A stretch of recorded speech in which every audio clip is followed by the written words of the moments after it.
Hi students, നമ്മൾ discuss ചെയ്യാൻ പോകുന്ന topic multi threading in Java. First of all നമ്മൾ എന്താണ് മൾട്ടി ത്രെഡിങ് എന്നാണ് പഠിക്കാൻ പോകുന്നത്. Multi threading is a conceptual programming concept where a program is divided into 2 or more sub-programs, that is thread, which can be implemented at the same time in parallel. അതായത് നമ്മളൊരു run ചെയ്യാൻ പോകുന്ന പ്രോഗ്രാമിനെയാണ് നമ്മൾ process എന്ന് പറയുന്നത്. പ്രോസസ്സിനെ divide ചെയ്യുന്നതിനാണ് thread എന്ന് പറയുന്നത്. Which can be implemented at same time in parallel. പാരലലാണ് ഇത് വർക്ക് ചെയ്യുന്നത്. A multi threaded program contain 2 or more part that can run concurrently. Each part of this program is called thread.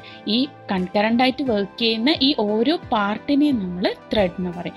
And each thread define a separate path of execution. ഓരോ ത്രെഡിനും അതിൻ്റെതായ എക്സിക്യൂഷനാണ് അത് ചെയ്യുന്നത്. A process consist of A memory space allocated by operating system that can contain 1 or more thread. ഒരു പ്രോസസ്സിന് അതിൻ്റെതായ memory space ഉണ്ട്, അഡ്രസ് സ്പേസ് ഉണ്ട്. ആ അഡ്രസ് സ്പേസ് ആണ് അത് ത്രെഡിന് പ്രൊവൈഡ് ചെയ്ത് കൊടുക്കുന്നത്. ഈ പ്രോസസ്സിനകത്ത് മോർ ദാൻ 1 ത്രെഡ്സ് ഉണ്ടാവും. A threat cannot exist on its on, it must be A part of A process. Thread അത് സിംഗിളായിട്ട് നിൽക്കില്ല, അതൊരു പ്രോസസ്സിൻ്റെ പാർട്ടായിട്ടായിരിക്കും ഉണ്ടാവും. നമ്മൾ എക്സിക്യൂട്ട് ചെയ്യാൻ പോകുന്ന പ്രോഗ്രാമിനെയാണ് നമ്മൾ പ്രോസസ്സ് എന്ന് പറയുന്നത്. പ്രോസസ്സിനകത്തുള്ള സബ് പ്രോഗ്രാംസിനെയാണ് നമ്മൾ ത്രെഡ് എന്ന് പറയുന്നത്. എക്സാമ്പിൾ പറയുകയാണെങ്കിൽ നമ്മളൊരു വേർഡ് പ്രോസസ്സറിൽ ടൈപ്പ് ചെയ്തുകൊണ്ടിരിക്കുകയാണ്. ആദ്യം ഈ സമയത്ത് ത്രെഡ് വർക്ക് ചെയ്യുന്നത് എങ്ങനെയാണെന്ന് വെച്ച് കഴിഞ്ഞാൽ, ഒരു ത്രെഡ്, അതായത് അതൊരു പ്രോസസ്സാണ്. നമ്മൾ വേർഡ് പ്രോസസ്സറിൽ ടൈപ്പ് ചെയ്യുക എന്നുള്ളത് ഒരു പ്രോസസ്സിംഗ് ആണ്. ആ സമയത്ത് ഇവിടെ ത്രെഡ് വർക്ക് ചെയ്യുന്നതെന്ന് വെച്ചാൽ ഈ പ്രോസസ്സിൽ മൾട്ടിപ്പിൾ ത്രെഡ്സ് ഉണ്ടാവും. അതിൽ ഒരു ത്രെഡ് ചെയ്യുന്ന ആക്ടിവിറ്റി എന്ന് പറയുന്നത് it take the input from കീബോർഡിൽ നിന്ന് ഇൻപുട്ട് ചെയ്യും. അതേ സമയത്ത് ആ പാരലലി ഒരു ത്രെഡ് ഇൻപുട്ട് ആക്സസ് ചെയ്യുന്ന അതേ ടൈമിൽ തന്നെ മറ്റൊരു ത്രെഡ് ചെയ്യുന്നത് അതിൻ്റെ സ്പെല്ലിംഗ് മിസ്റ്റേക്ക് ചെക്ക് ചെയ്യുന്നുണ്ട്. അതേസമയം തേർഡ് ത്രെഡ് ചെയ്യുന്നത് അതിൻ്റെ വേർഡ് കൗണ്ട് ചെയ്തിട്ട് താഴെ നമുക്ക് എഡിറ്ററിൻ്റെ താഴെ കാണിക്കുമല്ലോ എത്ര വേർഡ് കൗണ്ട് ആയി എന്നുള്ളത്, അങ്ങനെ കാണിക്കും. ഇത് മൾട്ടി ത്രെഡിങ്ങിന് ഒരു എക്സാമ്പിളാണ്. Then advantages. മൾട്ടി ത്രെഡിങ്ങിൻ്റെ അഡ്വാൻറ്റേജസ് ആണ് പറയുന്നത്. Enables program to do multiple thing at one time. ഞാനിപ്പോൾ പറഞ്ഞൊരു എക്സാമ്പിൾ നോക്കുവാണെങ്കിൽ, നമ്മളൊരു വേർഡ് പ്രോസസ്സറിൽ ചെയ്യുന്ന സമയത്ത് മൾട്ടിപ്പിൾ തിങ്സ് ഒരേ സമയത്ത് ചെയ്യുന്നുണ്ട് അല്ലേ. നമ്മൾ ഇൻപുട്ടിനെ ആക്സസ് ചെയ്യുന്നുണ്ട്, അതേസമയത്ത് സ്പെല്ലിംഗ് മിസ്റ്റേക്ക് കൗണ്ട് ചെയ്യുന്നുണ്ട്, സ്പെല്ലിംഗ് മിസ്റ്റേക്ക് കണ്ടുപിടിക്കുന്നുണ്ട്, അതേസമയത്ത് വേർഡ് കൗണ്ട് ചെയ്യുന്നുണ്ട്. അപ്പോൾ enables program to do multiple thing at one time. Next advantage എന്ന് പറയുന്നത്, programmer can divide a long program into thread and execute them in parallel with eventually increase the speed of program execution. നമ്മൾ ഇങ്ങനെ ചെയ്യുന്ന സമയത്ത് നിങ്ങൾ input എടുത്തിട്ട് പിന്നെ എപ്പോഴെങ്കിലും സ്പെല്ലിംഗ് മിസ്റ്റേക്ക് ചെക്ക് ചെയ്ത് പിന്നെ എപ്പോഴെങ്കിലും അതിൻ്റെ വേർഡ് കൗണ്ട് ചെക്ക് ചെയ്യുന്ന അത്രയും ഒരേ ടൈമിൽ ഇത്രയും കാര്യങ്ങൾ പാരലലി നടക്കുന്ന കാരണം നമ്മുടെ സ്പീഡ് ഓഫ് എക്സിക്യൂഷൻ കൂടും. ദെൻ സ്പീഡ് കൂടുന്ന സമയത്ത് നമുക്ക് എന്താണ് അതിൻ്റെ പെർഫോമൻസും ഇൻക്രീസ് ആവും. So improve the performance and concurrency. Then simultaneous access to multiple application നമുക്ക് സൈമൾട്ടേനിയസ് ആയിട്ട് ആക്സസ് ചെയ്യാൻ പറ്റും. ദെൻ അതിൻ്റെ ഡിസഡ്വാൻറ്റേജസ് ആണ് പറയുന്നത്. Complex debugging and testing process. നമുക്ക് ഇതിൻ്റെ പ്രോഗ്രാംസ്, ഈ മൾട്ടി ത്രെഡിങ് പ്രോഗ്രാംസ് ഡീബഗ് ചെയ്യാനും അത് ടെസ്റ്റ് ചെയ്യാനും കുറച്ച് കോംപ്ലെക്സ് ആണ്. Then increase difficulty level in writing a program. ത്രെഡൊക്കെ യൂസ് ചെയ്ത് പ്രോഗ്രാം റൈറ്റ് ചെയ്യുന്നത് കുറച്ച് ഡിഫിക്കൽട്ടാണ്. ദെൻ അൺപ്രെഡിക്റ്റബിൾ റിസൾട്ടാണ്. നമുക്ക് പ്രെഡിക്റ്റ് ചെയ്യാൻ പറ്റില്ല എന്തായിരിക്കും റിസൾട്ട് കിട്ടുക എന്നുള്ളത്. അപ്പോൾ ഇത്രയാണ് ഇതിൻ്റെ അഡ്വാൻറ്റേജസ് ആൻഡ് ഡിസഡ്വാൻറ്റേജസ്. ഇതിൽ വരുന്ന വേറൊരു ടേമാണ് multi tasking. It is an operating system concept in which multiple task are performed simultaneously. നമ്മൾ പറഞ്ഞ മൾട്ടി ത്രെഡ് എന്ന് പറയുന്നത് ഒരു പ്രോസസ്സിനകത്ത് സൈമൾട്ടേനിയസ് പാരലലി നടക്കുന്ന ആക്ടിവിറ്റി. മൾട്ടി ടാസ്ക് എന്ന് പറഞ്ഞാൽ മൾട്ടിപ്പിൾ ടാസ്ക്, വേറെ പ്രോസസ്സുകൾ, multiple tasks are performed simultaneously. Execution of multiple programs simultaneously. ഇപ്പോൾ നിങ്ങൾ മ്യൂസിക് ലിസൺ ചെയ്തുകൊണ്ടിരിക്കുന്ന സമയത്ത് അതൊരു പ്രോസസ്സാണ്, അതൊരു വേറൊരു പ്രോസസ്സാണ്. ആ പ്രോസസ്സ് ചെയ്തുകൊണ്ടിരിക്കുന്ന സമയത്ത് തന്നെ നിങ്ങൾ വാട്സപ്പിലോ അല്ലെങ്കിൽ ഫേസ്ബുക്കിലോ നിങ്ങൾ എന്ത് ചെയ്യുന്നുണ്ട്, നിങ്ങളുടെ ഫ്രണ്ട്സുമായിട്ട് ചാറ്റ് ചെയ്യുന്നുണ്ട്. അപ്പം അതെന്ന് പറയുന്നത് വേറൊരു ആക്ടിവിറ്റിയാണ്, വേറൊരു ടാസ്ക്കാണ്. അപ്പോൾ ഇതാണ് മൾട്ടി ടാസ്ക്. മൾട്ടി ത്രെഡ് എന്ന് പറയുമ്പോൾ ഒരു സിംഗിൾ പ്രോസസ്സിനകത്ത് നമ്മൾ ചെയ്യുന്ന പാരലലി ചെയ്യുന്നത്. മൾട്ടി ടാസ്ക് എന്ന് പറയുന്നത് മൾട്ടിപ്പിൾ പ്രോസസ്സ് പാരലലി നടക്കുന്നതിനാണ് നമ്മളിത് പറയുന്നത്. നമുക്ക് 2 ടൈപ്പ് ഓഫ് മൾട്ടി ടാസ്കിംഗ് ആണ് പറയുന്നത്. First one is process based multi tasking is A feature that allow your computer to run 2 or more programs concurrently. നമ്മൾ സെയിം മൾട്ടി ടാസ്കിംഗ് പറഞ്ഞത് തന്നെയാണ് ഇവിടെ പറയുന്നത്. മൾട്ടിപ്പിൾ പ്രോഗ്രാംസ് കൺകറന്റ് ആയിട്ട് നടക്കും. എക്സാമ്പിൾ എന്ന് പറയുന്നത് നമ്മൾ മ്യൂസിക് ലിസൺ ചെയ്യുന്ന സമയത്ത് തന്നെ നമ്മൾ ഫ്രണ്ട്സുമായിട്ട് ഫേസ്ബുക്കിൽ ചാറ്റ് ചെയ്യുന്നുണ്ട്. Then second, thread based multi tasking. Thread is the smallest unit of code, which means single program can perform 2 or more tasks simultaneously. നമ്മൾ മൾട്ടി ത്രെഡിൽ എന്താണോ പറഞ്ഞിരിക്കുന്നത് അത് തന്നെയാണ് ത്രെഡ് ബേസ്ഡ് മൾട്ടി ടാസ്കിംഗ്. അതായത് നമ്മൾ പറഞ്ഞു സിംഗിൾ പ്രോഗ്രാമിനകത്ത് മൾട്ടിപ്പിൾ ടാസ്ക് സൈമൾട്ടേനിയസ് ആയി ചെയ്യുന്നത്. എക്സാമ്പിൾ നമ്മൾ ടെക്സ്റ്റ് എഡിറ്റർ, നേരത്തെ പറഞ്ഞതുപോലെ തന്നെ ടെക്സ്റ്റ് എഡിറ്ററിൽ നമുക്ക് പ്രിന്റ് കൊടുക്കുന്ന സമയത്ത് തന്നെ നമുക്ക് ആ ടെക്സ്റ്റ് എഡിറ്ററിൽ വേണമെങ്കിൽ എഡിറ്റ് ചെയ്യുകയും ചെയ്യാം. അതാണ് thread based multi tasking. Then what are the difference between multi threading and multi tasking? Multi threading എന്ന് പറയുന്നത് programming concept, program or process is divided into 2 or more sub program or thread that are executed at the same time in parallel. ഒരു പ്രോഗ്രാമിനകത്തിൽ 2 or more programs parallelly നടക്കുന്നതിന് operating system concept multiple task are performed simultaneous. ഞാൻ ഇത്ര നേരം പറഞ്ഞ കാര്യം തന്നെയാണ്. Multiple task എന്ന് പറയുന്നത് മൾട്ടിപ്പിൾ പ്രോഗ്രാംസ് സൈമൾട്ടേനിയസ് ആയിട്ട് നടക്കുന്നു. ദെൻ മൾട്ടി ത്രെഡിങ്ങിനായിട്ട് it supports execution of multiple part of single program simultaneously. Same concept മേലെ പറഞ്ഞിരിക്കുന്ന സെയിം തന്നെയാണ്. Execution multiple parts of a single program simultaneous ആണ്. ദെൻ മൾട്ടി ടാസ്കിലും പറയുന്നത് support the execution of multiple programs simultaneous ആയിട്ട് നടക്കും. Then third one എന്ന് പറയുന്നത് the processor has to switch between different parts or thread of a program. പ്രോസസറിന് 2 ത്രെഡുകൾ തമ്മിൽ കമ്മ്യൂണിക്കേഷൻ നടക്കും, സ്വിച്ച് ചെയ്യാൻ പറ്റും. മൾട്ടി ടാസ്കിങ്ങിൻ്റെ കേസിൽ the processor has to switch between 2 different programs or process. 2 പ്രോസസ്സുകൾ തമ്മിൽ സ്വിച്ച് ചെയ്യാൻ പറ്റും. സ്വിച്ചിങ് 2ലും പോസിബിളാണ്. മൾട്ടിപ്പിൾ ത്രെഡ്സ് തമ്മിൽ പോസിബിളാണ്, അതുപോലെ തന്നെ മൾട്ടിപ്പിൾ പ്രോസസ്സ് തമ്മിലും പോസിബിൾ ആണ്. ദെൻ ഫോർത്ത് വൺ പറയുന്നത് multi threading is highly efficient ആണ്. ഹൈലി എഫിഷ്യൻ്റ് എന്ന് പറയുന്ന കാരണം ത്രെഡ് എന്ന് പറയുന്നത് ലൈറ്റ് വെയിറ്റ് ആണ്. അതുപോലെ തന്നെ മൾട്ടി ടാസ്കിങ്ങിൽ ലെസ് എഫിഷ്യൻ്റ് ആണ് കമ്പയർഡ് ടു മൾട്ടി ത്രെഡിങ്ങിനെ കമ്പയർ ചെയ്യുമ്പോൾ അത് കുറച്ചും കൂടെ എഫിഷ്യൻ്റ് കുറവാണ്. ബിക്കോസ് പ്രോസസ്സ് എന്ന് പറയുന്നത് ഹെവി വെയിറ്റ് ആണ്. ദെൻ ഫിഫ്ത്ത് വൺ എന്ന് പറയുന്നത് a thread is a smallest unit. Multi ത്രെഡിങ്ങിനകത്ത് ത്രെഡ് ആണ് ഏറ്റവും സ്മോളസ്റ്റ് യൂണിറ്റ്. മൾട്ടി ടാസ്ക് എന്ന് പറയുന്നത് a program or process is the smallest unit. Process ആണ് അവിടെ smallest unit. Multi threading helps in developing efficient program. Then multi ടാസ്കിങ്ങിൻ്റെ കേസിൽ helps in developing efficient operating system.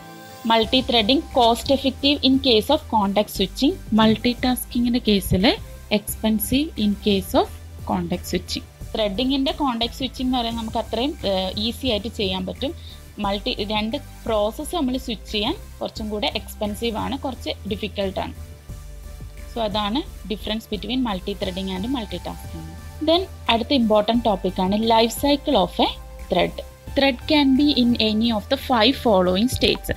ത്രെഡിന് 5 states ആണ് നമ്മൾ പറയുന്നത്. First state എന്ന് പറയുന്നത് ന്യൂ ബോൺ സ്റ്റേറ്റ് ആണ്. ത്രെഡ് ക്രിയേറ്റ് ആവുന്ന സ്റ്റേറ്റിനാണ് നമ്മൾ ന്യൂ ബോൺ സ്റ്റേറ്റ് എന്ന് പറയുന്നത്.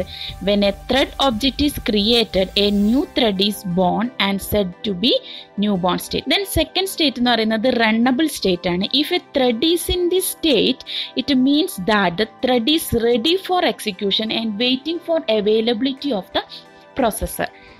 If all threads in queue are of same priority, then they are given time slot for execution in round robin fashion. ഇവിടെ പറയുന്നത് ത്രെഡ്സ് എക്സിക്യൂഷന് റെഡി ആയിരിക്കുന്ന ത്രെഡിനെയാണ് നമ്മൾ റണ്ണബിൾ സ്റ്റേറ്റിലോട്ടേക്ക് കൊണ്ടുപോകുന്നത്. It's waiting for the availability of a പ്രോസറിൻ്റെ availability wait ചെയ്തുകൊണ്ട് ക്യൂവിൽ നിൽക്കുന്ന ത്രെഡ്സ് ആണ് റണ്ണബിൾ സ്റ്റേറ്റിൽ ഉണ്ടാവുക. ഇവിടെ എല്ലാ ത്രെഡ്സിനും ഈക്വൽ പ്രയോറിറ്റിയാണ്. റൗണ്ട് റോബിൻ ഫാഷനിലാണ് ഇവിടെ നടക്കുന്നത്.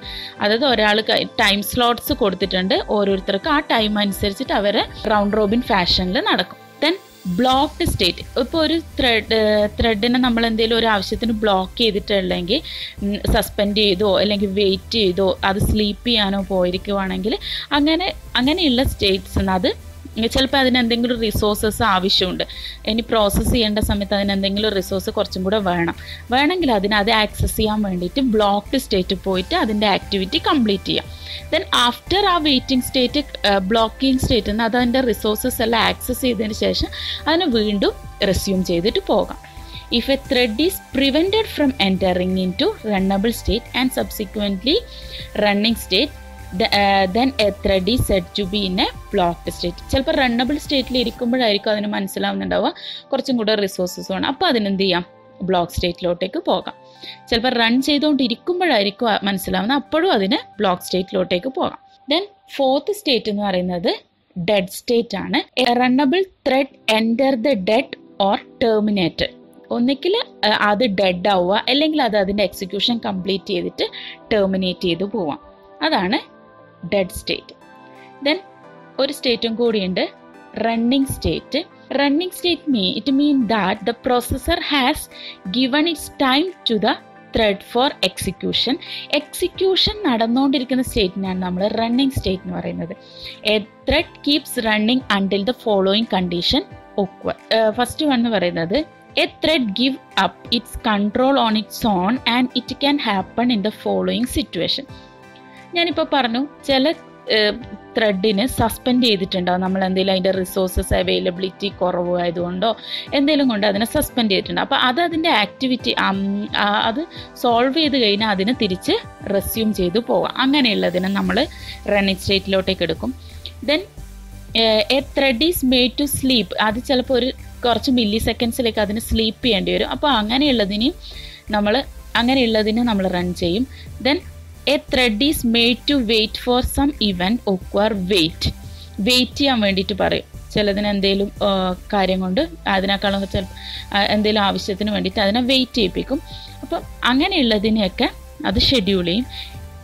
Then a thread is preempted by high priority ത്രെഡിനെയും ഒന്നിക്കൽ ഹൈ പ്രയോറിറ്റി ഉള്ളതിന് വേഗം റൺ ചെയ്യും.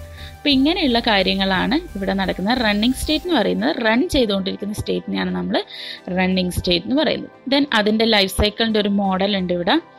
ന്യൂ ബോൺ സ്റ്റേറ്റ് ഉണ്ട്. ന്യൂ ബോണിന് സ്റ്റാർട്ട് ചെയ്യുന്ന ടൈമിൽ അത് റണ്ണബിൾ സ്റ്റേറ്റിൽ പോകും. റണ്ണബിൾ സ്റ്റേറ്റിൽ നിന്ന് അത് ക്യൂ സെറ്റ് ചെയ്തിട്ടുണ്ടാവും. അങ്ങനെ റണ്ണിങ് ടൈം ആകുമ്പോൾ പ്രൊസസ്സർ ഫ്രീ ആവുന്ന സമയത്ത് റണ്ണിങ് സ്റ്റേറ്റിലോട്ടേക്ക് പോകും. റണ്ണിങ് കഴിഞ്ഞ് കഴിഞ്ഞാൽ എന്തെങ്കിലും ആവശ്യമുണ്ടെങ്കിൽ അത് റണ്ണിങ് കഴിഞ്ഞ് കഴിഞ്ഞാൽ റണ്ണബിൾ സ്റ്റേറ്റിലോട്ടേക്ക് പോകും. ദെൻ സ്റ്റോപ്പ് ചെയ്യണമെങ്കിൽ അവിടെ നിന്ന് സ്റ്റോപ്പ് ചെയ്തിട്ട് അതിന് ഒന്നിക്കൽ അത് ഡെഡായി പോകും. ഇനി റണ്ണിങ് ചെയ്തുകൊണ്ടിരിക്കുമ്പോൾ തന്നെ അതിന് ബ്ലോക്ക് സ്റ്റേറ്റിലോട്ടേക്ക് പോകുന്നത് കണ്ടീഷൻസ് പറഞ്ഞിട്ടുണ്ട്. സസ്പെൻഡ് ചെയ്ത് കഴിഞ്ഞാൽ, സ്ലീപ്പ് ചെയ്ത് കഴിഞ്ഞാൽ, വെയിറ്റ് ചെയ്ത് കഴിഞ്ഞാൽ അതിന് ബ്ലോക്ക് സ്റ്റേറ്റിലോട്ടേക്ക് പോവാം. ഇനി അതിൻ്റെ അകത്തുനിന്ന് റിക്കവർ ചെയ്ത് കഴിഞ്ഞാൽ സസ്പെൻഡ് ആണെങ്കിൽ റെസ്യൂം ചെയ്തിട്ട് റണ്ണിങ് സ്റ്റേറ്റിലോട്ടേക്ക് പോകാം. പിന്നെ വെയിറ്റ് ആണെങ്കിൽ നോട്ടിഫൈ ചെയ്തിട്ട് പോകാം. സ്ലീപ്പ് ആണെങ്കിൽ അതിൻ്റെ സ്ലീപ്പിംഗ് ടൈം കഴിഞ്ഞാൽ അതിന് തിരിച്ച് റണ്ണിങ് സ്റ്റേറ്റിലോട്ടേക്ക് പോകാം. ഇനി ബ്ലോക്ക് സ്റ്റേറ്റ് ഒന്നും എന്തുണ്ടാവാം, അതിന് സ്റ്റോപ്പ് ചെയ്ത് പോകേണ്ടി വരും. അപ്പോഴും അത് ഡെഡ് സ്റ്റേറ്റിലോട്ടേക്കാണ് പോകുന്നത്. ദെൻ ഡെഡ് സ്റ്റേറ്റിലോട്ടേക്ക് പോയി കഴിഞ്ഞാൽ കിൽഡ് ത്രെഡാണ്. അപ്പോൾ ഇതിനെ മൂന്നായിട്ട് തിരിച്ചിട്ടുണ്ട്. ന്യൂ ത്രെഡ്, ആക്റ്റീവ് ത്രെഡ് എന്ന് പറഞ്ഞാൽ റണ്ണിങ് സ്റ്റേറ്റിലുള്ളതിനെയാണ് ആക്റ്റീവ് ത്രെഡ് എന്ന് പറയുന്നത്. Then ideal state, not runnable state ആണ്, ബ്ലോക്ക്ഡ് സ്റ്റേറ്റ് ആണ് അത്. സോ ഇതാണ് ലൈഫ് സൈക്കിൾ ഓഫ് എ ത്രെഡിൻ്റെ ഒരു മോഡൽ. ദെൻ നമുക്കൊരു മെയിൻ ത്രെഡ് ഉണ്ട്. മെയിൻ ത്രെഡ് എന്ന് പറയുന്നത് every time a Java program startup one thread begins running which is called as the main thread. ഇപ്പോൾ ഒരു പ്രോഗ്രാമിൽ മെയിൻ ആയിട്ട് ഒരു ത്രെഡ് ഉണ്ടാവും, അതാണ് മെയിൻ ത്രെഡ്. ഇനി ഇതിൻ്റെ അകത്തു നിന്നാണ് മൾട്ടിപ്പിൾ ത്രെഡ്സ് ക്രിയേറ്റ് ചെയ്ത് വരുന്നത്. പ്രോഗ്രാം ബിഗിൻ ചെയ്യുമ്പോഴാണ് ആ ത്രെഡ് ആക്റ്റീവ് ആവുന്നത്. ഇനി നിങ്ങൾ ഈ ത്രെഡിനകത്ത് തന്നെ മൾട്ടിപ്പിൾ ത്രെഡ്സ് ക്രിയേറ്റ് ചെയ്ത് വരും. Child threads are produced from main thread. Often it is the last thread to finish execution as it perform various shut down. Last thread ആണെങ്കിൽ അത് ഷട്ട് ഡൗൺ ഓപ്പറേഷൻസ് ചെയ്യും. ദെൻ അടുത്തൊരു ഓപ്പറേഷൻ ആണ് പറയുന്നത് creating a thread. Java defines 2 ways in which this can be accomplish. 2 വേസിലാണ് നമുക്ക് ത്രെഡിനെ ക്രിയേറ്റ് ചെയ്യാൻ പറ്റുന്നത്. ഒന്ന്, implement the runnable interface. Then second one എന്ന് പറഞ്ഞാൽ extend the thread class itself. നമുക്ക് 2 രീതിയിൽ ത്രെഡിനെ ക്രിയേറ്റ് ചെയ്യാൻ പറ്റും. റണ്ണബിൾ ഇന്റർഫേസ് വെച്ചിട്ട് ക്രിയേറ്റ് ചെയ്യാം, അതുപോലെ തന്നെ ത്രെഡ് ക്ലാസ്സിനെ എക്സ്റ്റെൻഡ് ചെയ്തുകൊണ്ട് നമുക്ക് ത്രെഡിനെ ക്രിയേറ്റ് ചെയ്യാൻ പറ്റും. Creating a thread by implementing runnable interface. ഇവിടെ പറയുന്നതെന്ന് വെച്ചാൽ ത്രെഡിനെ നമുക്ക് The easiest ways to create a thread is to create a class that implement runnable interface. Runnable interface വെച്ചിട്ട് നമുക്ക് ഈസി ആയിട്ട് ക്രിയേറ്റ് ചെയ്യുന്ന പറയുന്നത്. To implement runnable, a class need only implement a single method called run. Run ഉള്ള ഒരു method അവിടെ call ചെയ്താൽ മതി. ദെൻ എക്സാമ്പിൾ കാണിക്കുമ്പോൾ നിങ്ങൾക്ക് കുറച്ചും കൂടെ ക്ലിയർ ആവും. Public void run. To define the code that constitute new thread inside the run method, it is important to understand that run can call another method, use other classes and declare variables just like the main thread can. Run method നാത്ത് വേറെ new threads നിങ്ങൾക്ക് create ചെയ്യാം. ഈ run മെത്തേഡിനെ main thread ആയിട്ട് consider ചെയ്തിട്ട് new ത്രെഡ്സിനെ call ചെയ്യാം. After creating a class that implement runnable, you will be instantiating an object of type thread from the within that class. Thread defines several constructors. നമുക്ക് ഇനി runnable class വെച്ച് implement ചെയ്യുന്ന ടൈമിൽ നമുക്കൊരു thread ക്ലാസ്സിനെ ഇവിടെ ക്രിയേറ്റ് ചെയ്യണം. ആ ക്ലാസ് വെച്ചിട്ട് മാത്രമേ നമുക്ക് ഇവിടെ ഇംപ്ലിമെന്റേഷൻ പോസിബിൾ ആവുള്ളൂ. അതിന് നമ്മൾ ചെയ്യുന്നത് ത്രെഡിനകത്ത് റണ്ണബിൾ ത്രെഡ് ഒബ്ജക്റ്റും ഉണ്ട്, സ്ട്രിംഗ് ത്രെഡ് നെയിം ഉണ്ട്. ദെൻ ഇവിടെ ത്രെഡ് ഒബ്ജക്റ്റ് എന്ന് പറയുന്നത് instance of the class that implement the runnable interface. അതൊരു ഇൻസ്റ്റൻസ് ആണ്, അതൊരു ഒബ്ജക്റ്റ് ആണ്.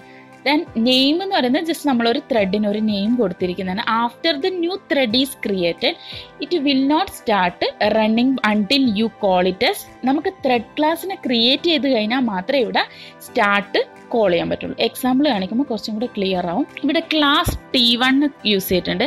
അവിടെ നമ്മൾ ഇംപ്ലിമെന്റ്സ് റണ്ണബിൾ ഇംപ്ലിമെന്റ് ചെയ്തിട്ടുണ്ട്. ദെൻ നമ്മൾ അതിനകത്ത് പബ്ലിക് വോയിഡ് റൺ എന്നുള്ള ഫംഗ്ഷൻ മെത്തേഡ് കോൾ ചെയ്തിട്ടുണ്ട്. അതിന് system.out.println thread is running. Then അതിനകത്ത് public static void main class എടുക്കുന്നുണ്ട്. അതിനകത്ത് T1 object 1 is equal to new T1. Then അതിനുശേഷം നമ്മൾ ഇവിടെ ത്രെഡ് ക്ലാസ് ഒന്നും യൂസ് ചെയ്യാത്തത് കൊണ്ട് ഇവിടെ നമ്മൾ എന്ത് ചെയ്യണം, ത്രെഡ് ക്ലാസ്സിനെ കോൾ ചെയ്യണം. That is thread T is equal to new thread of. ഈ ത്രെഡിനകത്ത് നമ്മൾ കോൾ ചെയ്യേണ്ടത് ഒബ്ജക്റ്റ് 1നെയാണ്. T1 എന്ന് പറയുന്ന ക്ലാസ്സിനെയാണ് ഒബ്ജക്റ്റിനെയാണ് കോൾ ചെയ്യേണ്ടത്. അതുകൊണ്ട് thread of object 1 T dot start. ഈ സമയത്ത് നമുക്ക് ഒബ്ജക്റ്റ് റൺ ആവും. ദെൻ നമുക്ക് കിട്ടുന്ന ഔട്ട്പുട്ട് എന്ന് പറയുന്നത് ജാവ T1 കൊടുക്കുമ്പോൾ ത്രെഡ് ഈസ് റണ്ണിങ്. ഈ സമയത്ത് ത്രെഡ് റൺ ചെയ്യുമ്പോൾ ഇവിടെ നമ്മൾ ശ്രദ്ധിക്കേണ്ട കാര്യം, ഇവിടെ ത്രെഡ് എന്ന് പറയുന്ന ഒരു ക്ലാസ്സിനെ പ്രത്യേകം കോൾ ചെയ്യേണ്ടി വരും റണ്ണബിൾ കേസ് ആകുമ്പോൾ. ദെൻ അടുത്ത method creating a thread by extending thread. Extending class വെച്ചിട്ടാണ് നമ്മൾ ഇവിടെ യൂസ് ചെയ്യുന്നത്. ഇവിടെ ത്രെഡ് ക്ലാസ്സിനെ നമ്മൾ ഇവിടെ എക്സ്റ്റെൻഡ് ചെയ്തെടുക്കുകയാണ് ചെയ്യുന്നത്. Extending the class must override run മെത്തേഡിലോട്ടേക്ക് നമ്മൾ ത്രെഡ് ക്ലാസ്സിനെ നമ്മൾ ഇവിടെ കോൾ ചെയ്യാണ്. Which is the entry point for new thread. It must also call start to begin the execution of new thread. Example ഇവിടെ class T2 ഉണ്ട്. അവിടെ നമ്മൾ ത്രെഡിനെ എക്സ്റ്റെൻഡ് ചെയ്തെടുക്കുകയാണ് ചെയ്യുന്നത്. ദെൻ റണ്ണ് നമ്മൾ നോർമലി കൊടുത്താൽ system.out.println ത്രെഡ് ഈസ് റണ്ണിങ് കൊടുത്തു. Then ഇവിടെ നമ്മൾ T2 ഒരു ഒബ്ജക്റ്റ് ക്രിയേറ്റ് ചെയ്തു. ഇവിടെ ഡയറക്റ്റ്ലി നമുക്ക് ആ ഒബ്ജക്റ്റ് നെയിം ഡോട്ട് സ്റ്റാർട്ട് കൊടുക്കാം. കാരണം ഇവിടെ നമ്മൾ ത്രെഡ് എന്നുള്ള ക്ലാസ് ഡയറക്റ്റ്ലി ഇവിടെ എക്സ്റ്റെൻഡ് ചെയ്തിട്ടുള്ളത്. അതുകൊണ്ട് നമുക്ക് ഇവിടെ ഡയറക്റ്റ്ലി സ്റ്റാർട്ട് എന്ന് പറഞ്ഞ ഫംഗ്ഷൻ വെച്ചിട്ട് കോൾ ചെയ്യാം. ദെൻ ഇവിടെ കിട്ടുന്ന ഔട്ട്പുട്ടും സെയിം ആണ്, ത്രെഡ് ഈസ് റണ്ണിങ്. രണ്ടും തമ്മിലുള്ള ഡിഫറൻസ് എന്ന് പറഞ്ഞാൽ മറ്റേതിൽ റണ്ണബിൾ ഇന്റർഫേസ് വെച്ച് ഇവിടെ ഇംപ്ലിമെന്റ് ചെയ്യുന്ന ടൈമിൽ നമുക്ക് ത്രെഡ് ക്ലാസ്സിനെ പ്രത്യേകം അവിടെ ഇംപ്ലിമെന്റ് ചെയ്യുമ്പോൾ കോൾ ചെയ്യണം. ഇവിടെ അതിന്റെ ആവശ്യമില്ല, ഡയറക്റ്റ്ലി നമുക്ക് സ്റ്റാർട്ട് ഫംഗ്ഷൻ കൊടുക്കാം. അവിടെ ത്രെഡ് ക്ലാസ്സിന് കോൾ ചെയ്ത് കഴിഞ്ഞാൽ മാത്രമേ നമുക്ക് അവിടെ സ്റ്റാർട്ട് കൊടുക്കാൻ പറ്റുള്ളൂ. ഇനി കുറച്ചും കൂടി ഫംഗ്ഷൻസ് ഉണ്ട്, അത് നമുക്ക് അടുത്ത വീഡിയോയിൽ കാണാം.